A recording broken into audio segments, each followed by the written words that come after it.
Welcome back, everybody. My name is Eltimar, and it is time to go towards the end of the game.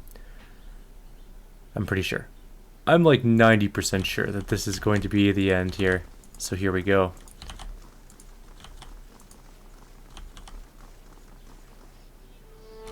I'm gonna quick save right here. Just because this looks kind of intimidating. There's these giant statues blocking my path.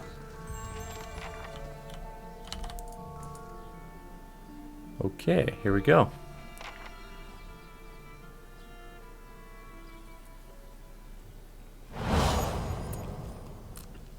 And there's Thaos. You've come to a circular room, grand and domed. Its walls lined with adra and trimmed with copper. At the far end, a great pillar of adra pierces the floor from below, like a ragged spike, its shimmering texture giving the illusion of boundless depth. Your thoughts are yours, and not yours, and they are all questions. At the base of the pillar stands Thaos, a look of concern on his face as he notes your approach.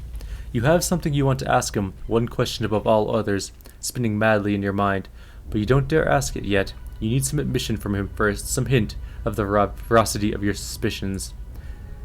You are far from your post, Inquisitor. What brings you here? Your mind races, weighing different angles of approach, your emotions barely in check. Was the entire Inquisition based on a lie? The Inquisition was based on the need to cut the flesh from a rotting wound.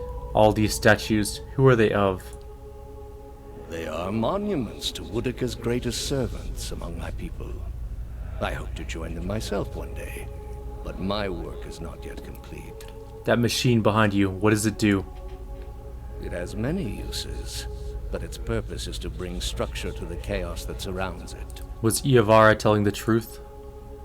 That woman sought only to destroy the foundations of peace and civility that my people sacrificed everything to build. What is this place? We are in a sanctum holy to Woodica. There are others like it in service to the other gods. I come here often to pray for her counsel, and in this space I may be assured that she hears me. You are shaking now, having lost all your patience for tact. No more evasions. You have to know everything you believed, everything you have done for the gods. Did you lie to me when you said the gods could end suffering? Thaos says nothing. Are there no gods?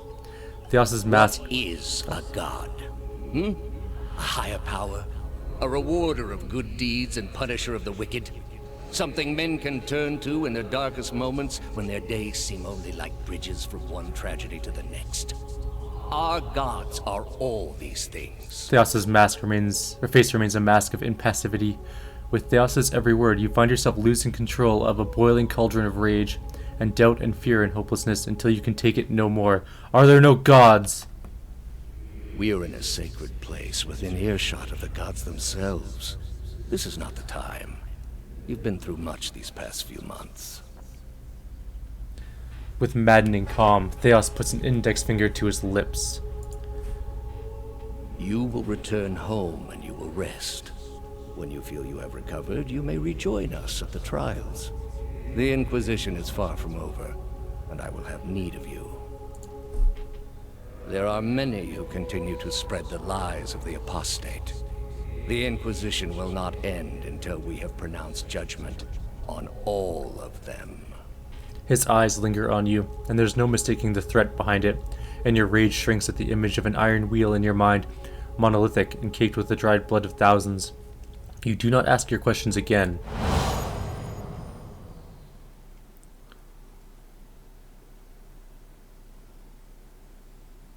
Sir Fulfikins, get away from him!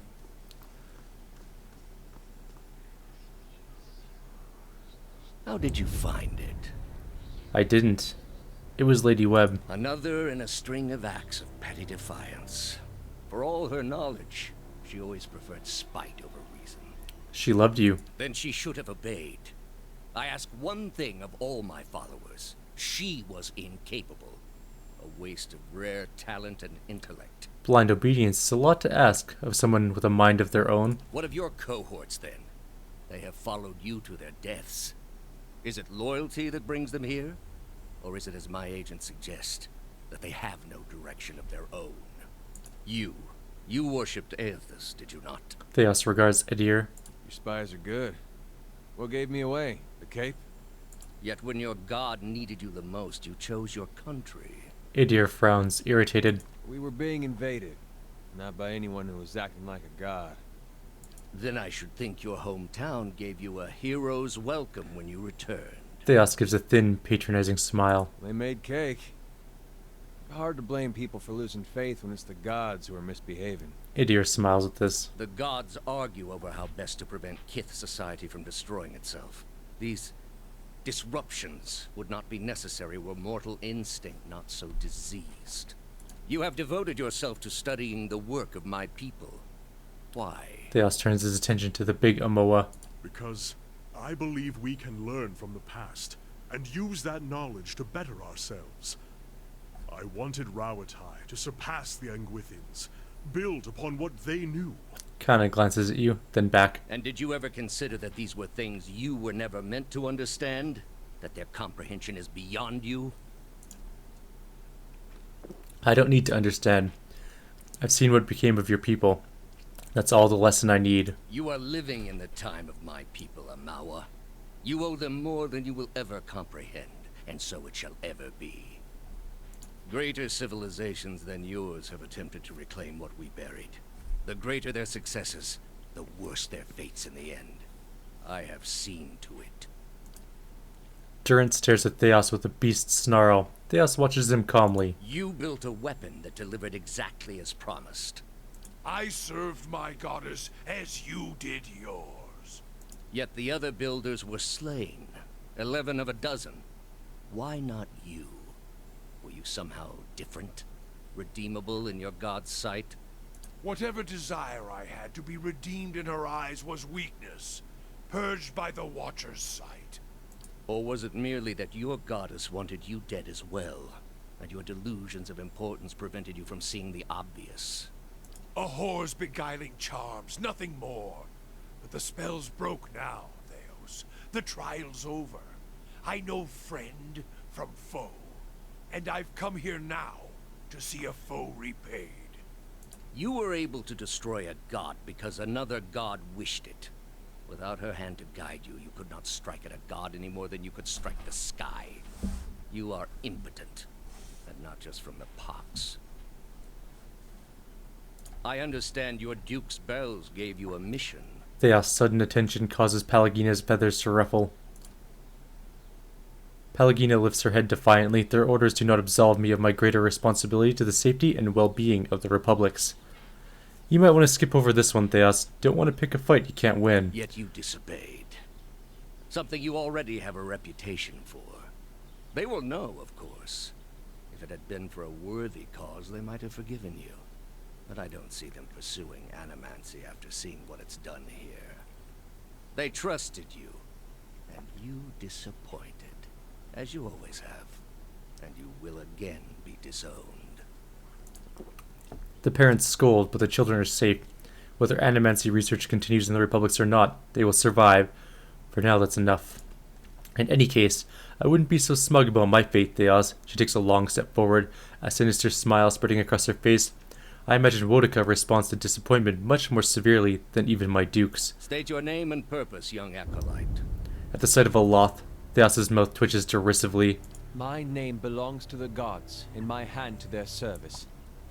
And I'm going to purge it of your stain. Aloth's eyes darken. You serve none but yourself. Without contact with your order, you can have no higher purpose. Only the base concerns of the flesh. You have cast yourself from our ranks. No. I've risen above them. I'll take the leaden key and lead in a way that you, who remained nothing more than a slave to the gods, never could. He smiles darkly. A leader without insight, directing an organization that does not question. Quite a vision, Initiate. Thaos remains smug. You are here because you are lost. The gods cannot reach everyone, I'm afraid. May you fare better in your next lives. He directs his gaze at you. I gather you have had your soul awakened. Why else would you shadow my footsteps like some stray mongrel? You think I have something to offer you, but our business was concluded long ago. Our business will continue when you have told me all I wish to know. I answered your questions once. That your soul is not fit to accept the answers is of little concern to me. I lied to no one. Not to you, not to anyone. The gods are real. They are everything we need them to be, and the world is better for it. You denied a generation its place in the world. The heart of this country has skipped a beat. Nothing more. I have done far worse.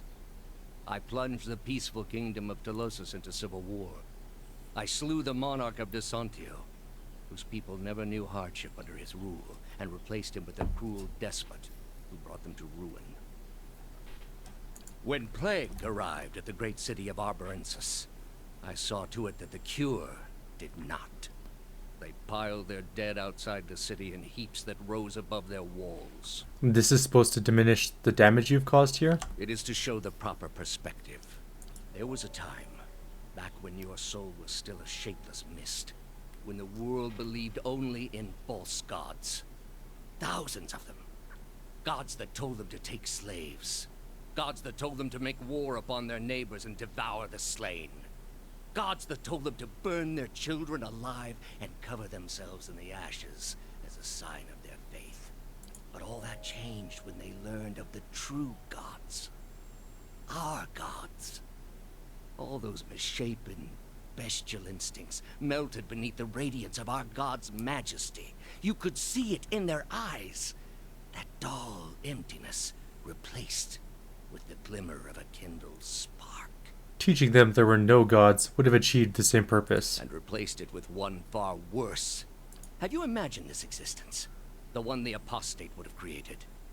We are not all so virtuous as she. Without our gods, the most wicked, the most tyrannical, they would take that power for themselves. But more than that, it would be a hollow existence. All mysteries forever unanswered. All purposes constructed from meaninglessness. No endings to bring closure.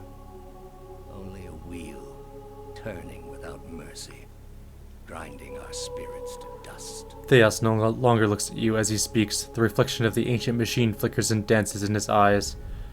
I'm going to say, if that's how it has to be, then so be it. If you would welcome a wretched and lifeless existence, then by all means.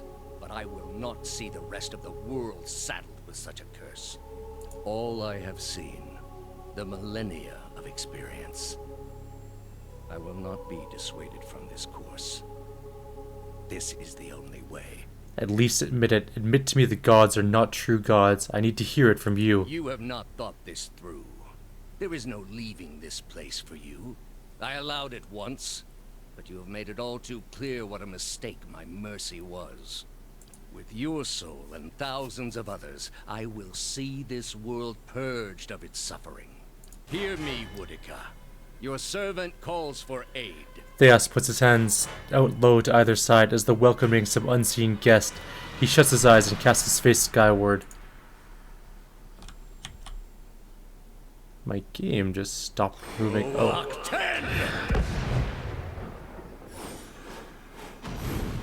Oh, that's not good.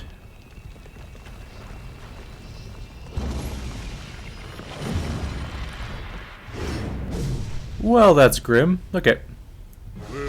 Oh, crap. We didn't even get to pause at the beginning of combat. Alright. You're gonna go there, you're gonna go there. You guys come over here or so. You are gonna go straight for him. And I need you to cast some sort of protective barrier on us. Go. We're going on to Thaos first. We'll let the, I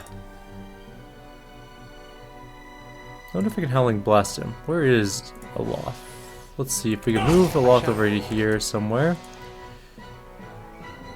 And we're gonna do a Burning Pillar, because it doesn't hit our own guys. We have a Headsman, we have a Judge, we have Thaos, of course. And no one's taking any damage, really, so let's see if we can do a Howling Blast that doesn't kill my own people. Yes, good. Didn't do a whole lot of damage, though. That's an unfortunate turn of events.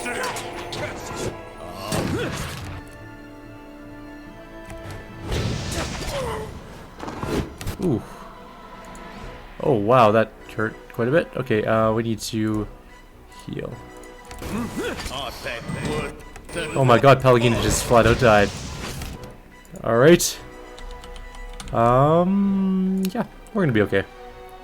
I believe in us. Aloth is dead.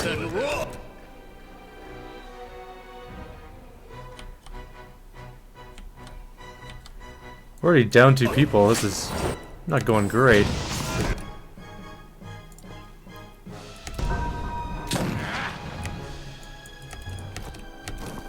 His spells are very powerful. We still can't chant out our guy yet, though. Our ogres. There we go. Let's see if some ogres will help this situation out.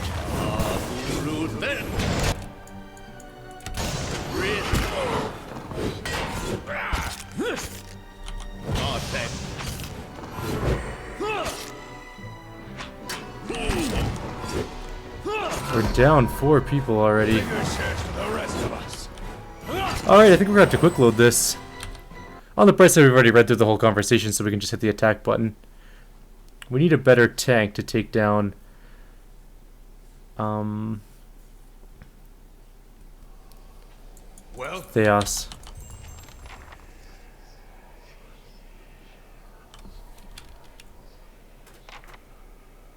Pretty tough end fight, actually. Alright, let's get through this as fast as we possibly can.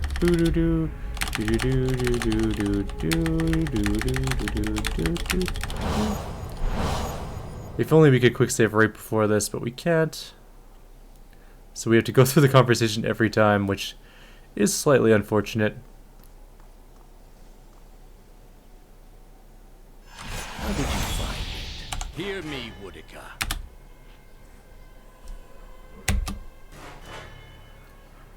My game definitely doesn't like that spell very much.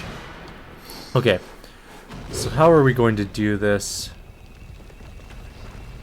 I'm gonna want one person to tank both the statues, and that's gonna be Idir, I think, and my main character's gonna tank him. Pelagina is also gonna go on him. We need everyone else to go over here or so, and Idir come go to there. No, move. Okay. Hey. Now you attack him. You come around, attack him from behind. I want the defensive spell up.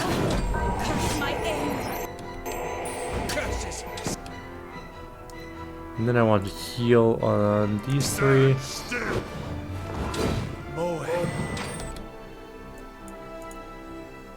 Now, what else can we do? We want some good spells here. Actually, these are good spells. Let's try this one. That's what helped us kill the Adder Dragon, so let's hope it works. Ow. Let's heal up.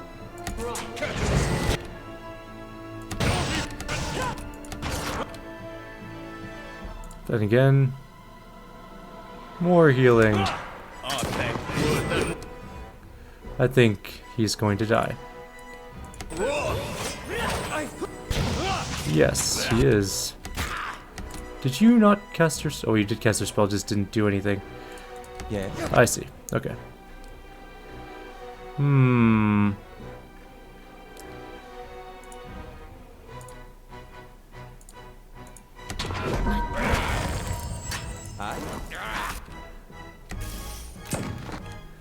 Thaos is actually pretty tough.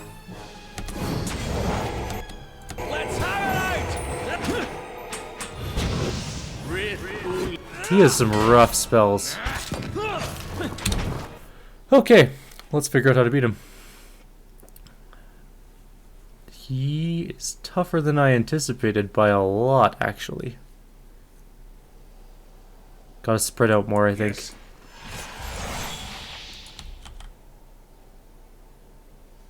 And I gotta keep my priest way back. Can't let him get into melee and die.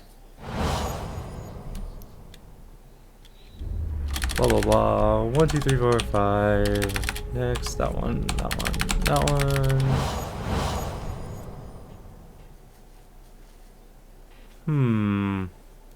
Tough fight.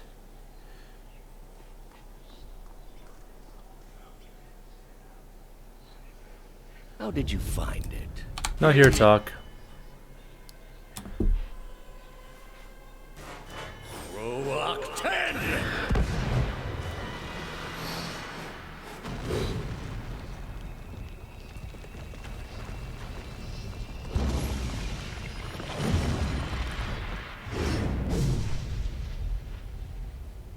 Statues themselves aren't too bad.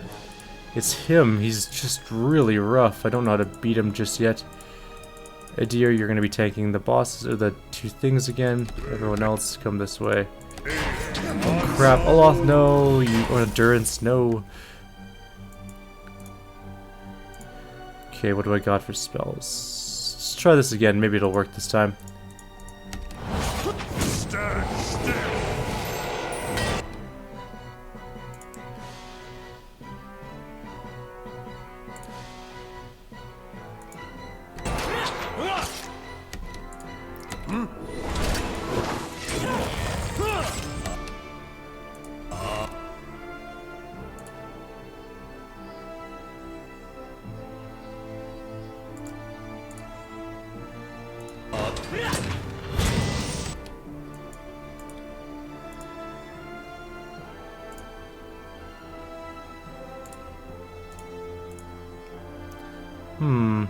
Okay.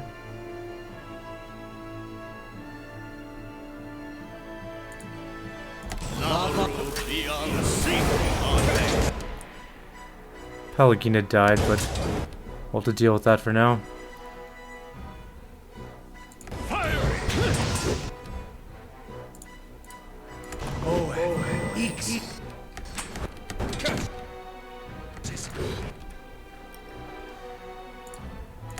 We need to heal him. Oh, it's too late. He has... What is Shields of the Faithful? I'm guessing that's his extremely powerful defensive attack.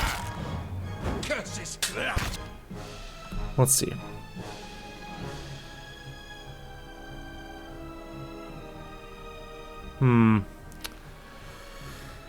Alright, back to quick load again. This is much tougher than I anticipated. There's got to be a way to do this, though. Of course. I guess we could eat some consumables right before the fight, make us stronger. That Shield of the Faithful or whatever, though, is very powerful. Maybe we're supposed to take down a statue first. Maybe we're supposed to just ignore Thaos for the moment. You are far from your post.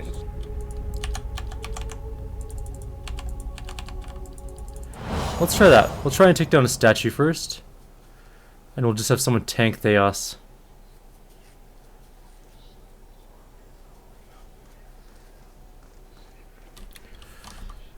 Don't care. It's time to fight. The fact that it freezes every time to do this spell is kind of irritating, but oh well.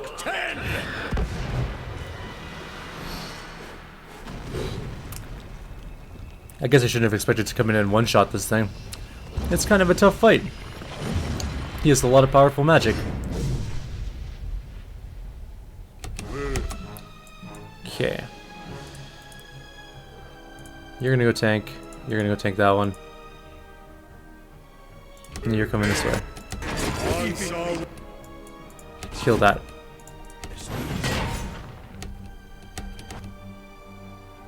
And you're gonna cast that on him.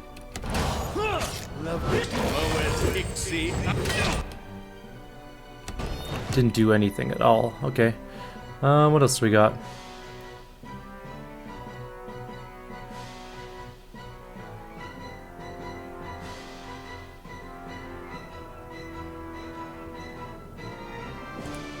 Let's try and knock down. Well, it didn't knock him down, but it hurt him. That's nice, at least.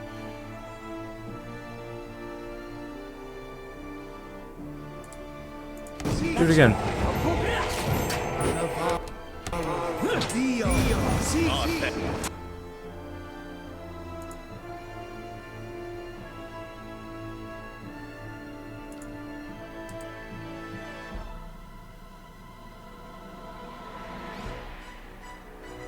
Hmm.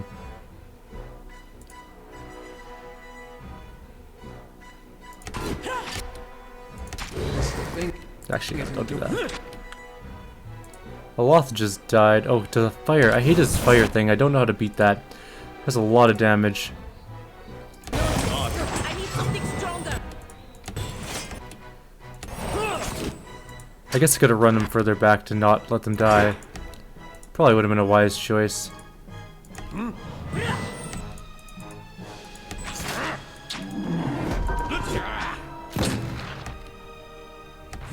Lavaru beyond sea.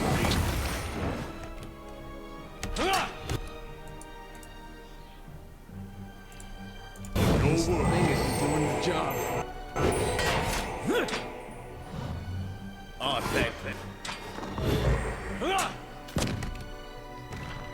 Well, at least one of the headsmen's almost dead, sort of. So is Pallegina, though. Oops. Terrence got knocked down.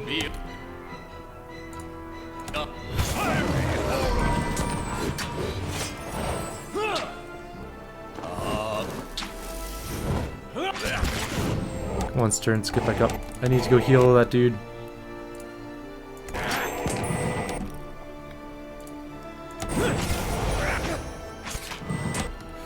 Alright, Idiot. That's all I got for you. Beyond sea.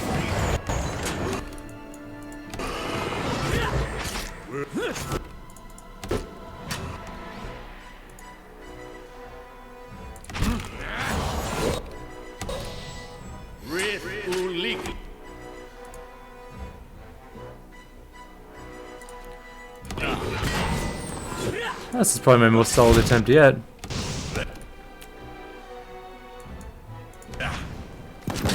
Except our main character's about to die. He did die.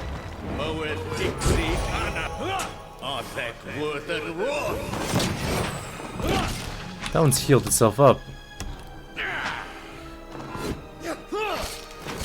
So is Thaos. Oh man.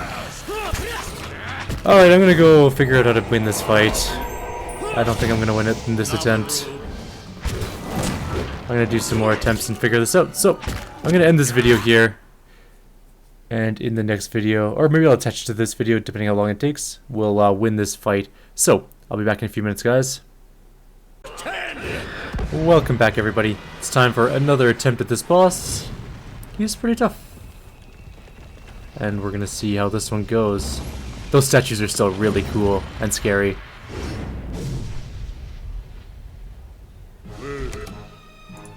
For some reason my auto pause is not working, which is not ideal.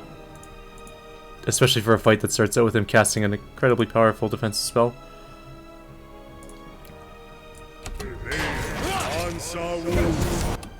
Damn, did not get my, did not get paralyzed. Let's try it again. There we go. Okay, good. We got him that time. Everybody attacks him.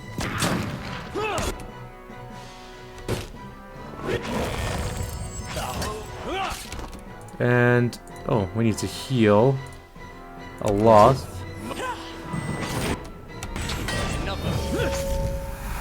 So he's putting his essence into this statue. We are not going to attack that statue immediately. We are going to heal, though. We're going to attack the other statue. We want to kill it.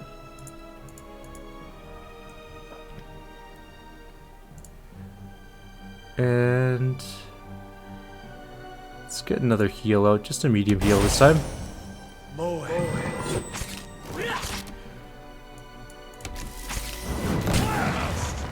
Wow, whatever that was, that hurt.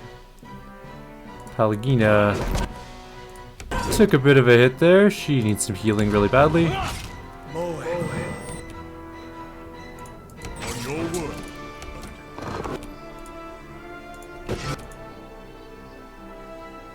Not too worried about my other two tanks. Actually, maybe we'll move him over there and try to get Pallegina out. Run away, Pallegina. Don't get knocked down. That's not good. Alright, let's get her heal.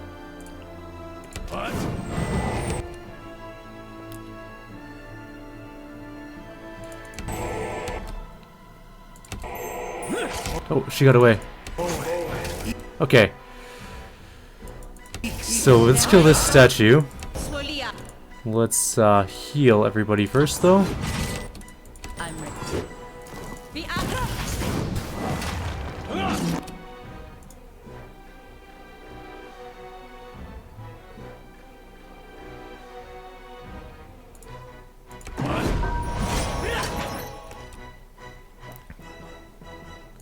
Okay, Palgina, you are not to be the tank.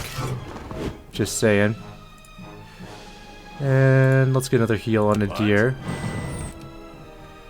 Okay, we've almost got the one statue down, finally. Actually, you know what we should do? Let's get some summons out. That's what we should do. But, not that summon for you. For this summon, you're gonna get your ogres. So you can get that out. You can get the drakes out. And... Yes? that's pretty good.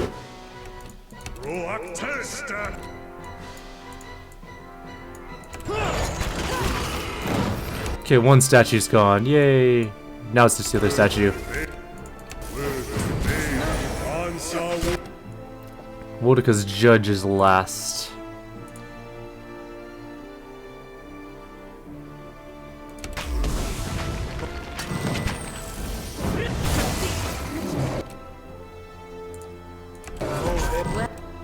Well now, this is testing my endurance. Palgina can heal herself, at least a little bit. And he has that ring, right? Yes.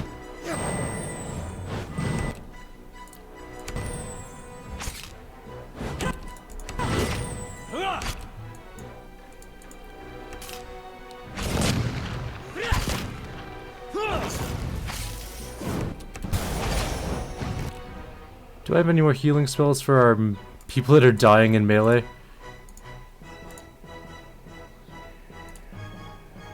Not really. I guess I have that big healing spell. I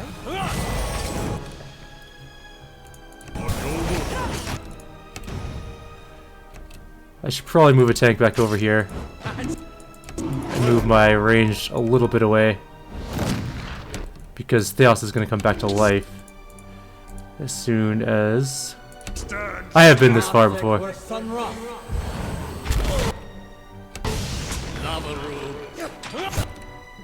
Ooh, that's bad. Let's get some more ogres. I don't think I have any more healing, really. I mean, I have some, but it's not going to do a whole lot.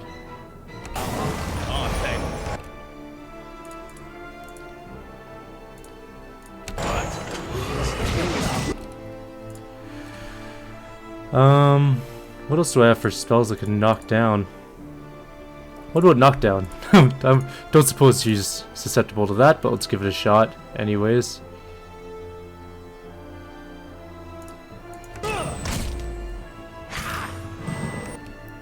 Why aren't you attacking ogres?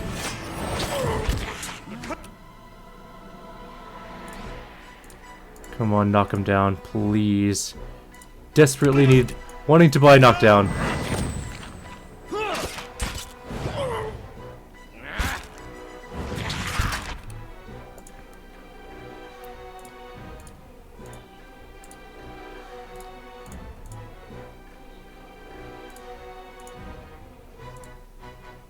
You know what? Magic missile, just go.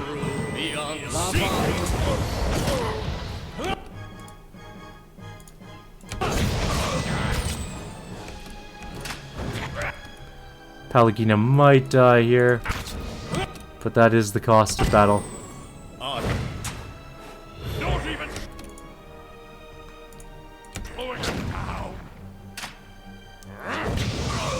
Oh man, our cleric just died really badly. Alright, what else do we got for spells? I mean, we can just start lobbing spells at him, hoping for the best.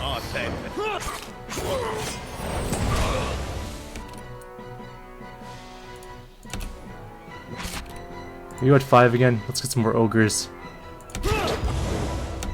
He's at 1 bar, which is excellent. Maybe we can win.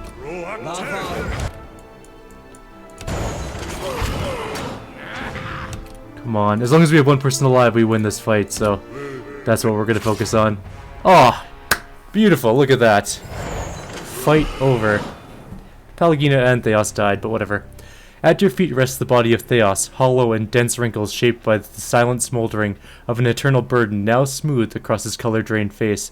His soul remains still for a moment, defenseless, its energy expended in defeat. It lies sprawled across his body like a death shroud. All those lifetimes spent to preserve a single vital secret. I can't imagine having that much certainty.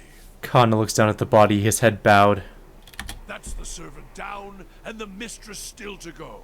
A good start, worthy of being built upon. In his own way, Thaos must have truly believed he was caring for the people of Eora, protecting them from themselves. A shame his soul won't have a chance to reflect on his errors before it enters the wheel. Some point, you have to look at the things your god is telling you to do. And ask yourself if it's worth it. All those lives. And at the end of them, he was no better than the very people he sought to guide. A pity he would ever have to face that realization again. Aloth shakes his head, looking down at Thaos in pity and wonder. I'm going to explore his soul. With a deep breath, you plunge into Thaos' soul, and where in Brackenberry it had been a maze of narrow corridors and dead ends, now is expansive and borderless, its walls crumbling into heaps like the ruins of Engwith as you pass through them. You travel for what seems like ages, rushing to a known destination, a memory you glimpsed once before. At last you see it, no more than a pinprick of light at the end of a long tunnel, expanding slowly at first, and then quickly as you near. You come out into the room you are standing in now, but it's new and pristine, and filled with people, thousands of them, all turned towards the great Adra pillar and the machine that encases it. Thaos stands at the machine, and you are one with him now. You look at the crowd, at the faces of shriveled old men and cherub-cheeked little girls, at mothers bouncing infants to quiet them, and fathers clasping their children's restless hands and watching you with somber acceptance. A woman with tears in her eyes gives you a small nod. You turn back to the machine, your breasts constricted beneath the weight of an unwanted knowledge, preparing yourself to set out alone on a journey without end. You close your eyes and open them again to find the machine still in front of you, beckoning. You take your place in front of it and place your hands on a large mechanical disc at the base of the great crystal column and speak a single word. Giant rings creak to life, building speed, setting arrays of carved draconic mouths aglow and sending tremors through the platform beneath you. The entire room shakes now with the force of the accelerating machine, all sound drowned out by its deep, deafening thrum. Brilliant tendrils of light arc outwards from the pillar in all directions, and you look over your shoulders to see them engulf the crowd, burning them brightly, like hot iron. One by one the tendrils disappear, leaving ashen effigies where people once stood, many of them disintegrating into grey heaps under the stress of the tremors. You look above to the Adra pillar, and its glowing spherical mass has begun to coalesce atop the column where the arcs converge. It grows and pulses, translucent and bulbous, like some immense chrysalis, suspended in slow rotation, as though it were being spun from the arcs of light. When the last arc disappears, the spectral mass hangs a moment, no longer rotating, so bright you must shield your eyes with an outstretched hand, and it seems to you as though it is looking at you. You bow your head in acknowledgement, and look up to see it melt into the pillar like warm candle wax. The pillar flares with a flash of light, bright as the sun itself, then fades to darkness. The machine slows to an abrupt halt, and when the last echo of its grinding cogs has passed, the chamber is still, and you are alone. From all sides, reality begins to bleed in through the memory, and you find yourself in your own skin once more, looking down on Thaos' lifeless body. You sense a listlessness to Thaos' soul, an overwhelming fatigue that hinders its immediate escape and makes it vulnerable to manipulation. You feel as though your victory has given you some kind of hold over it, and you are able to do with it as you please.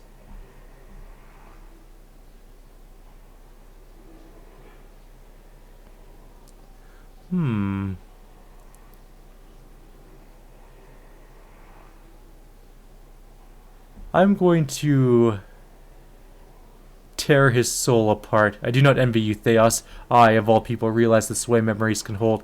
It is time you were granted peace. An end to doubt and certainty alike.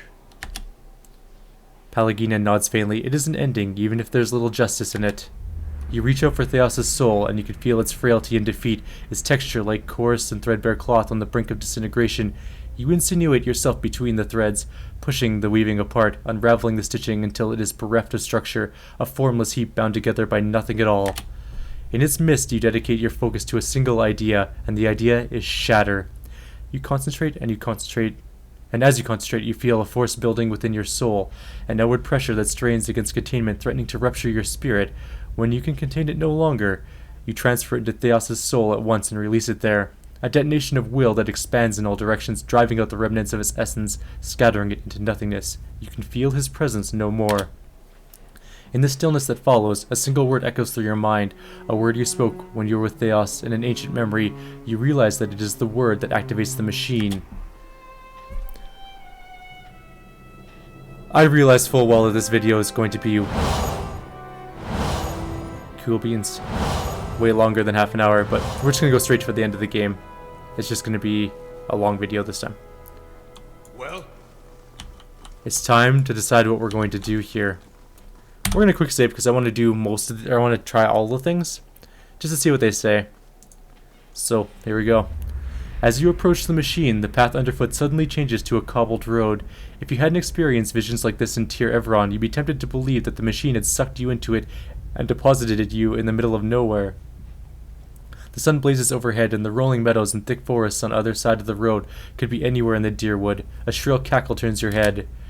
Skaen, standing next to you, is a malnourished man clad in a threadbare loincloth and manacles. His entire body is striped with lash marks, and there are scarred pits where his nose and ears should be. He stinks of stale sweat and unwashed filth.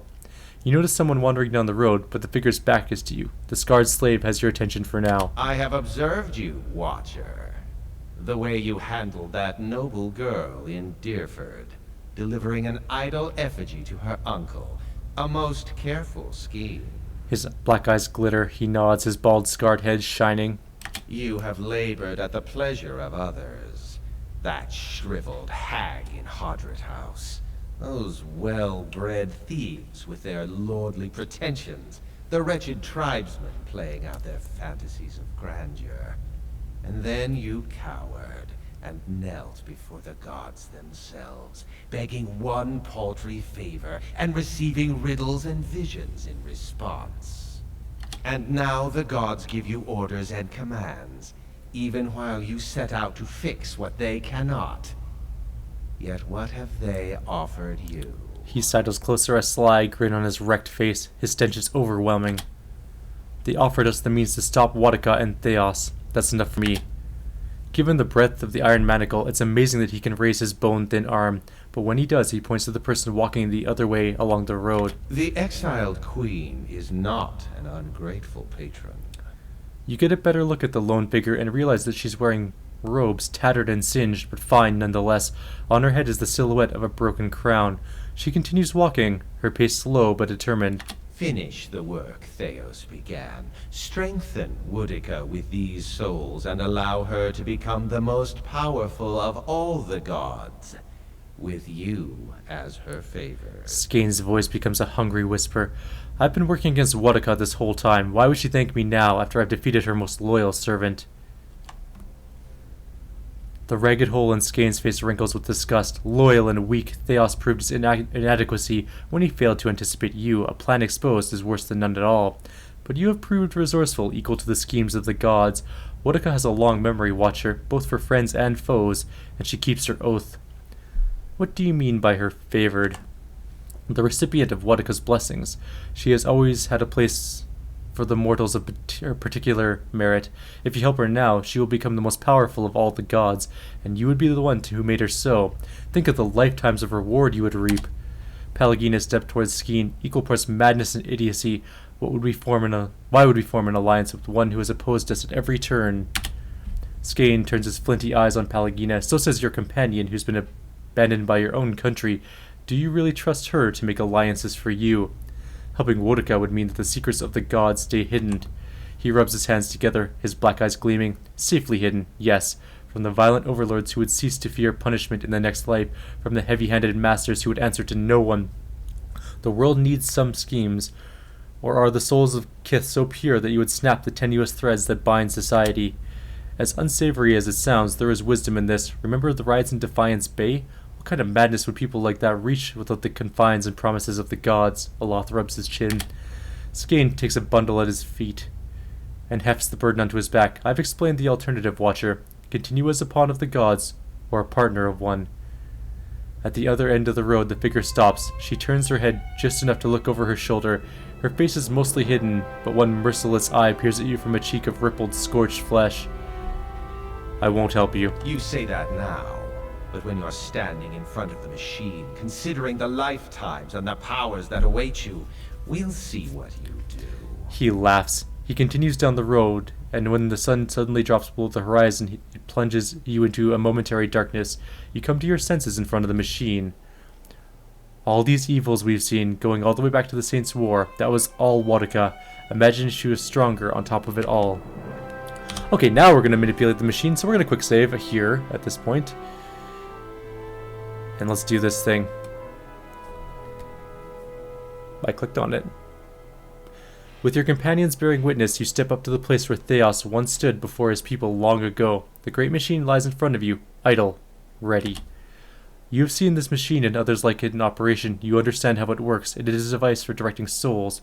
As a watcher, it would be a simple matter to influence that direction, though, as big as the machine is, it may be the last thing you ever do. I will speak the command to activate the machine.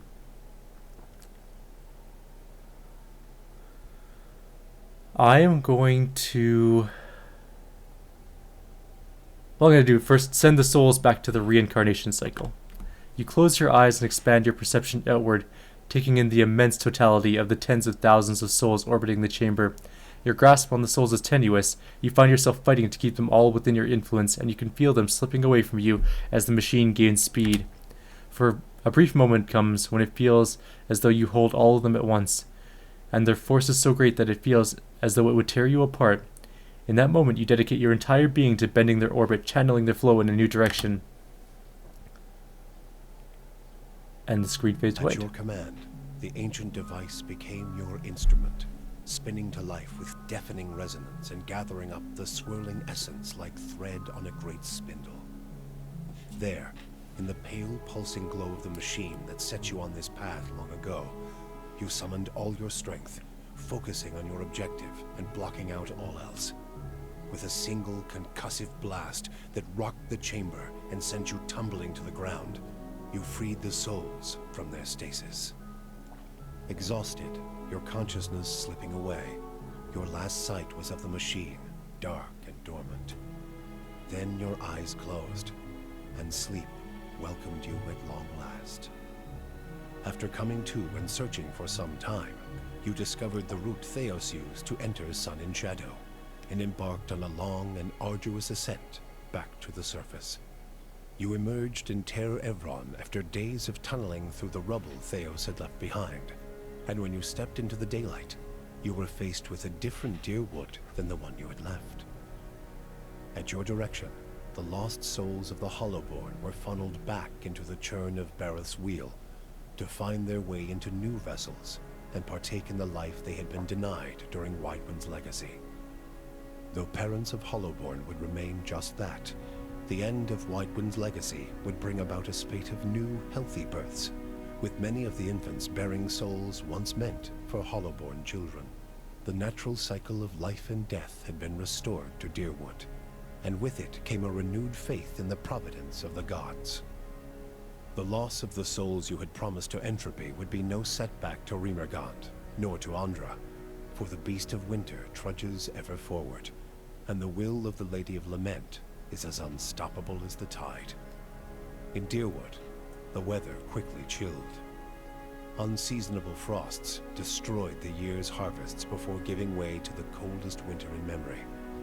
Many who survived the famine would soon freeze to death in their own homes. The oceans proved no safer.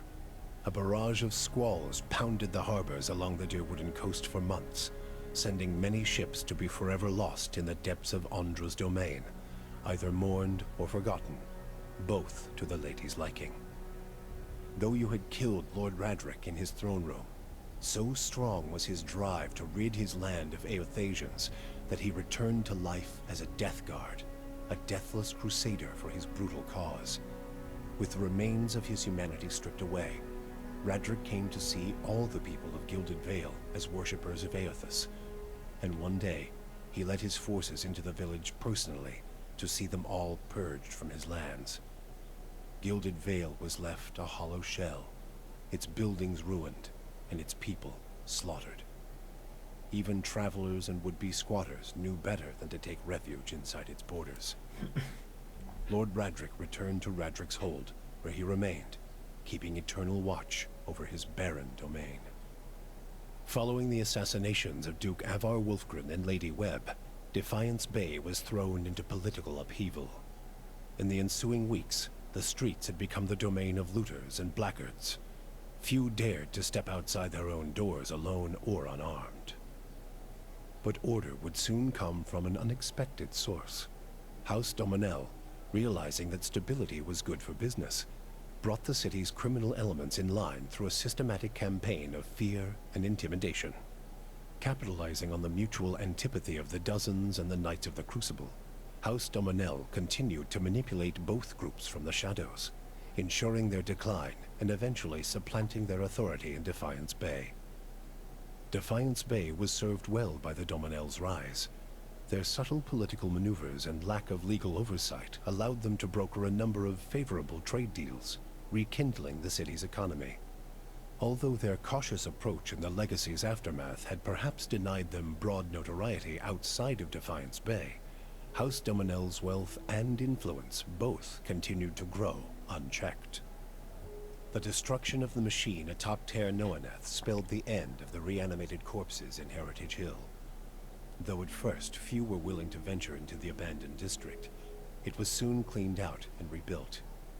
The district's horrors still fresh in people's minds, it would be some time before it was fully repopulated. But eventually the lure of cheap prime land would all but erase the memory.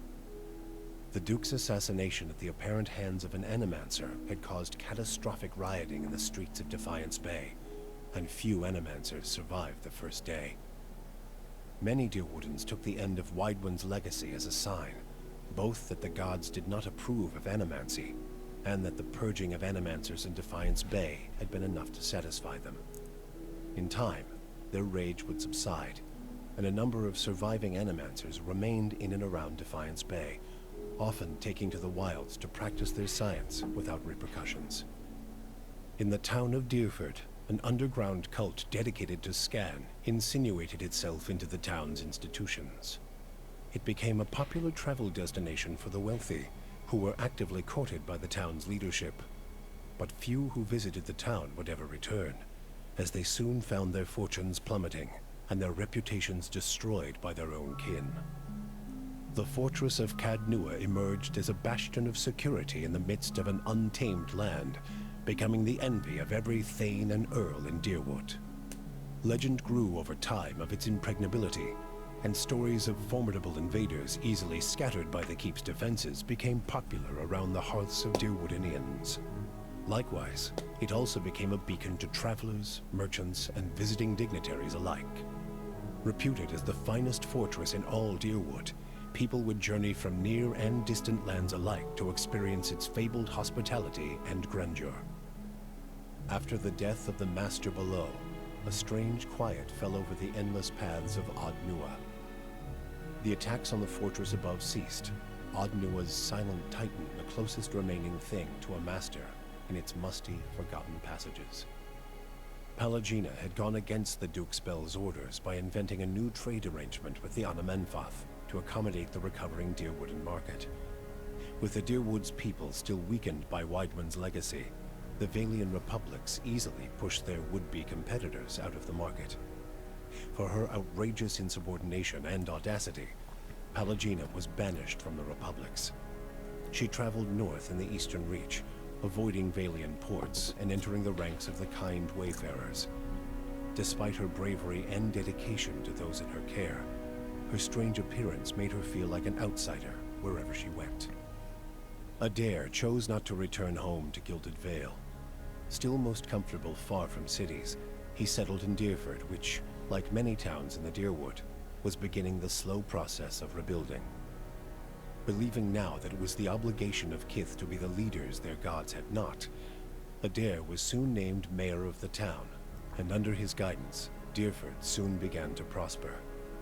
He expelled the last of the Skaenites from the area and drew new settlers with the offer of land, a trick he had learned from someone he otherwise preferred to forget. With each passing day, Deerford would come to more closely resemble the gilded vale of Adair's childhood, the one worthy of its name.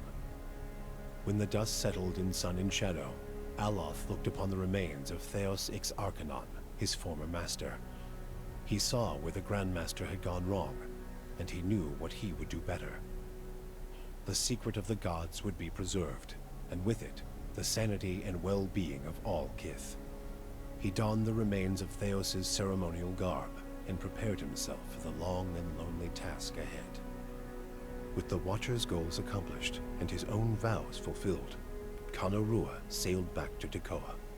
His friends and family found him much changed, for a pall had fallen upon the man, smothering his former enthusiasm.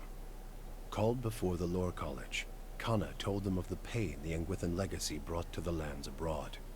He insisted that a search for answers abroad could only fragment the Rawatai people, as it had done to the Deerwood. His findings were met with much respect, and Kanarua's voice came to be considered an influential one in the growing move towards Rawatai's isolation. With Thaos defeated and the souls released from sun and shadow, healthy children were born once again in the Deerwood. The grieving mother sought a place where she might do penance for the birthing bell. She returned to Deerford, where, to the astonishment of the villagers, she delivered the first healthy child in over a decade. She remained there, and with each new birth, she saw a measure of hope restored to the Deerwood, and a measure of grace for her own troubled past. Durrance used Magrin's strength only until Thaos had been cast from the world, and then swore off her influence entirely.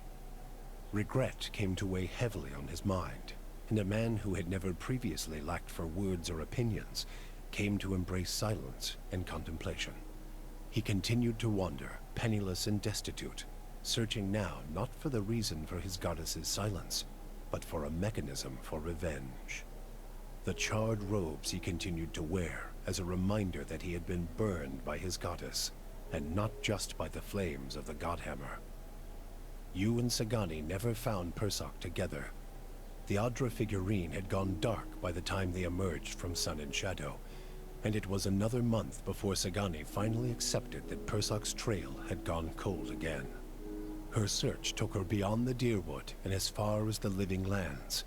She saw the great coastal cities of Rawatai and the ruins of Old Valia, absorbing the details of these strange and distant lands. 20 years passed before the Adra figurine finally glowed again. When it did, she followed its signal to a quiet hamlet on the outskirts of Adir. There, she met a young farmer and told her of her past as an elder of Masuk. Sagani returned to a village that had forgotten her face, but remembered her story. Masuk greeted her with cautious warmth, and Sagani found that their ways had become strange to her. She also learned that Kalu had perished of winter fever a few years before, and her middle child, Najuo, had died in a raid. But she found her daughter Yakona a hunter and mother of 3, and her son Malak a builder of mighty walls.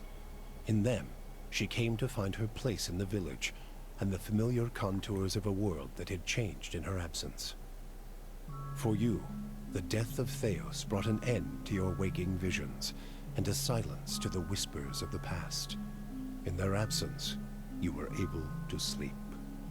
The questions of a distant lifetime ceased to trouble your soul. All that remained was what to make of the answer. But at the moment, there was little to be done, and the matter would have to wait. A long journey loomed ahead.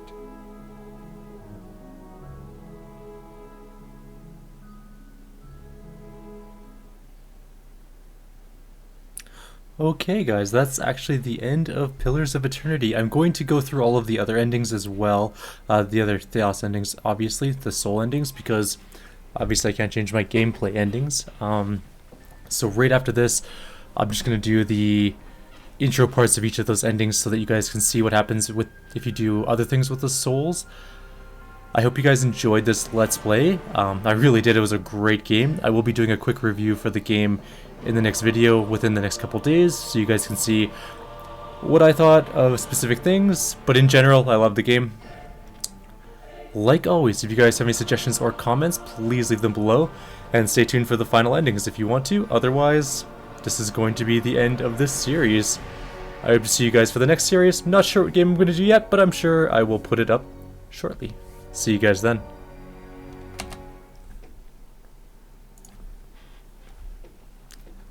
Let's go find some new endings.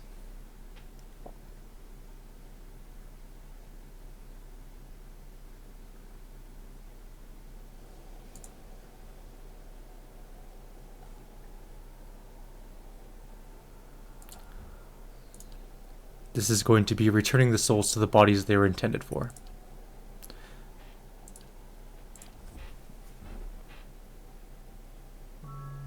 At your command, the ancient device became your instrument, spinning to life with deafening resonance and gathering up the swirling essence like thread on a great spindle. There, in the pale pulsing glow of the machine that set you on this path long ago, you summoned all your strength, focusing on your objective and blocking out all else. With a single concussive blast that rocked the chamber and sent you tumbling to the ground, you freed the souls from their stasis. Exhausted, your consciousness slipping away, your last sight was of the machine, dark and dormant. Then your eyes closed, and sleep welcomed you at long last. After coming to and searching for some time, you discovered the route Thaos used to enter Sun and Shadow, and embarked on a long and arduous ascent back to the surface. You emerged in Ter Evron after days of tunneling through the rubble Thaos had left behind, and when you stepped into the daylight, you were faced with a different Deerwood than the one you had left. At your direction, the souls diverted by Thaos were guided back to the vessels originally meant for them. For the first time, parents of hollow-born children woke to the cries of their infants, and looked into their eyes to see them staring back. People fell to their knees where they stood, thanking Helia or Mogren, or even Aethys for their forgiveness of whatever guilt they felt they bore. But for all the relief that had come to some parents, others only found new grief. For many thousands of Hollowborn had died during Widewind's legacy, many by their parents' own hands. For those children, there would be no homecoming. Yet the last Hollow birth was in the past now, and those parents willing to risk trying for a new child were frequently rewarded, often with twins. Many felt they saw Helia's hand in it, and the year would be remembered as the year of Helia's splendor. The loss of the souls you had promised to Entropy would be no setback to Remergant, nor to Andra, for the Beast of Winter trudges ever forward, and the will of the Lady of Lament is as unstoppable as the tide. In Deerwood, the weather quickly chilled. Unseasonable frosts destroyed the year's harvests before giving way to the coldest winter in memory. Many who survived the famine would soon freeze to death in their own homes. The oceans proved no safer. A barrage of squalls pounded the harbors along the Deerwooden coast for months, sending many ships to be forever lost in the depths of Andra's domain, either mourned or forgotten, both to the lady's liking. We are going to entropically disintegrate the souls, ending their existence.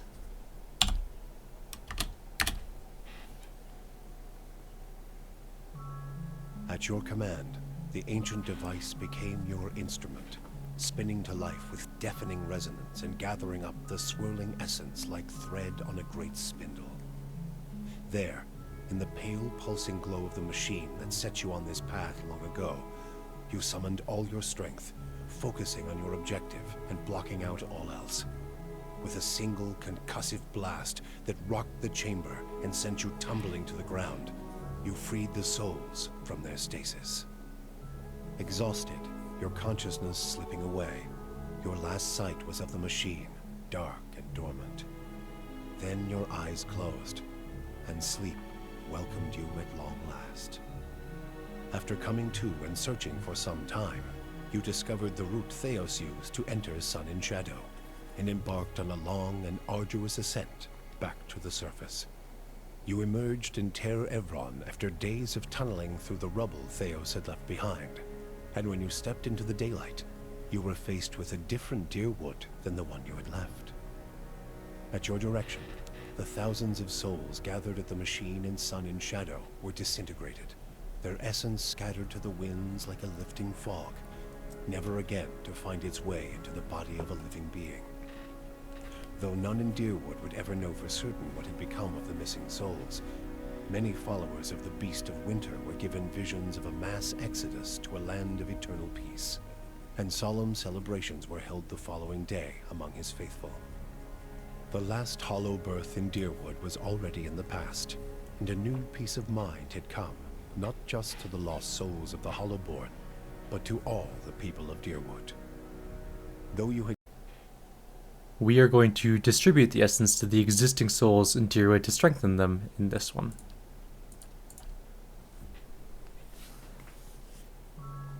At your command, the ancient device became your instrument, spinning to life with deafening resonance and gathering up the swirling essence like thread on a great spindle.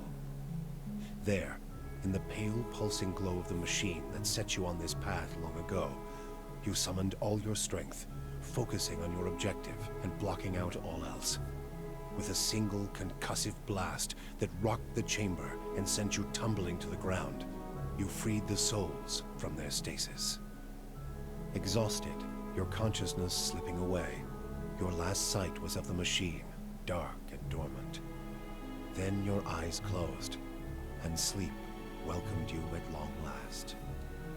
After coming to and searching for some time, you discovered the route Thaos used to enter Sun in Shadow, and embarked on a long and arduous ascent back to the surface.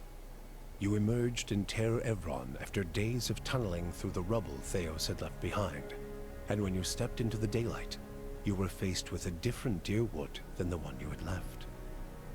At your direction, the essence gathered in Sun in Shadow was sent across Deerwood to meld with and galvanize the souls of its people. In the days that followed, Deerwoodans confronting adversity and expecting to be at the mercy of their own weakness, instead found strength and the will to persevere. The aggrieved found themselves able to carry on after their losses. The desperate found new reasons to hope. And the new reasons to hope were many, for Widewind's legacy had come to an end after 15 years. Hollow births ceased in the Deerwood, and a country that only days ago had seemed on the brink of collapse was suddenly on the path to a recovery. A fitter, more resilient country in the preferred image of the god of the hunt. The loss of the souls you had promised to Entropy would be no setback to Remergant, nor to Andra, for the Beast of Winter trudges ever forward, and the will of the Lady of Lament is as unstoppable as the tide. In Deerwood, the weather quickly chilled. Unseasonable frosts destroyed the year's harvests before giving way to the coldest winter in memory. Many who survived the famine would soon freeze to death in their own homes. The oceans proved no safer. A barrage of squalls pounded the harbors along the Deerwooden coast for months, sending many ships to be forever lost in the depths of Andra's domain, either mourned or forgotten, both to the lady's liking. And finally, we are going to allow the souls to pass through the vein to Wadika. Oh, actually, there's two more, so we'll do this one first. So Wadika, and then dispersing the souls into nothingness. At your command, the ancient device became your instrument, spinning to life with deafening resonance and gathering up the swirling essence like thread on a great spindle. There, in the pale pulsing glow of the machine that set you on this path long ago, you summoned all your strength, focusing on your objective and blocking out all else. With a single concussive blast that rocked the chamber and sent you tumbling to the ground, you freed the souls from their stasis. Exhausted, your consciousness slipping away, your last sight was of the machine, dark and dormant. Then your eyes closed, and sleep welcomed you at long last. After coming to and searching for some time, you discovered the route Thaos used to enter Sun in Shadow, and embarked on a long and arduous ascent back to the surface. You emerged in Ter Evron after days of tunneling through the rubble Thaos had left behind, and when you stepped into the daylight, you were faced with a different Deerwood than the one you had left. At your direction, the goddess Woodica ultimately received the empowerment she had sought, albeit not in the manner she had expected. The swirling souls held captive in Sun in Shadow were swept into the great Adra pillar there, sent barreling down through the world's veins to places unknown to mortal sight. Though no word would reach your ears of their arrival, by the time you would return to Twin Elms, word had spread of a miracle on their burial isle, and pious Glenfathans were already streaming in from all over to observe the statue of Woodica there, its once broken crown, now fully restored. But for Deerwood itself, the last hollow birth had come and gone, and the country celebrated the lifting of Widewind's legacy none the wiser as to what future costs its end might hold. The loss of the souls you had promised to Entropy would be no setback to Remergant, nor to Andra, for the Beast of Winter trudges ever forward, and the will of the Lady of Lament is as unstoppable as the tide. In Deerwood, the weather quickly chilled. Unseasonable frosts destroyed the year's harvests before giving way to the coldest winter in memory. Many who survived the famine would soon freeze to death in their own homes. The oceans proved no safer. A barrage of squalls pounded the harbors along the Deerwooden coast for months, sending many ships to be forever lost in the depths of Andra's domain, either mourned or forgotten, both to the lady's liking. And our final ending is going to be to disperse the souls to an unknown location.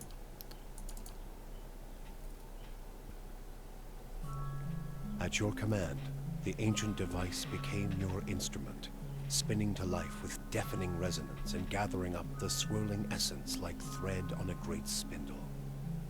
There, in the pale pulsing glow of the machine that set you on this path long ago, you summoned all your strength, focusing on your objective and blocking out all else. With a single concussive blast that rocked the chamber and sent you tumbling to the ground, you freed the souls from their stasis. Exhausted, your consciousness slipping away, your last sight was of the machine, dark and dormant. Then your eyes closed, and sleep welcomed you at long last. After coming to and searching for some time, you discovered the route Thaos used to enter Sun in Shadow, and embarked on a long and arduous ascent back to the surface. You emerged in Ter Evron after days of tunneling through the rubble Thaos had left behind, and when you stepped into the daylight, you were faced with a different Deerwood than the one you had left. At your direction, the souls of the Hollowborn, long lost to the people of Deerwood, were sent to a place or places unknown for reasons as mysterious as the god who suggested it. No sooner had the mystery of their whereabouts been solved than it was renewed, a new riddle for someone yet to be revealed, or perhaps for no one at all. For the people of Deerwood, the question would linger as it always had, for even the truth was beyond belief. One day, the Hollow Births had stopped with as little explanation as they had started. For all their joy at the legacy's end, Deerwoodans would have to content themselves with their own theories as to the how and why of it all. But perhaps this was as well intended. The law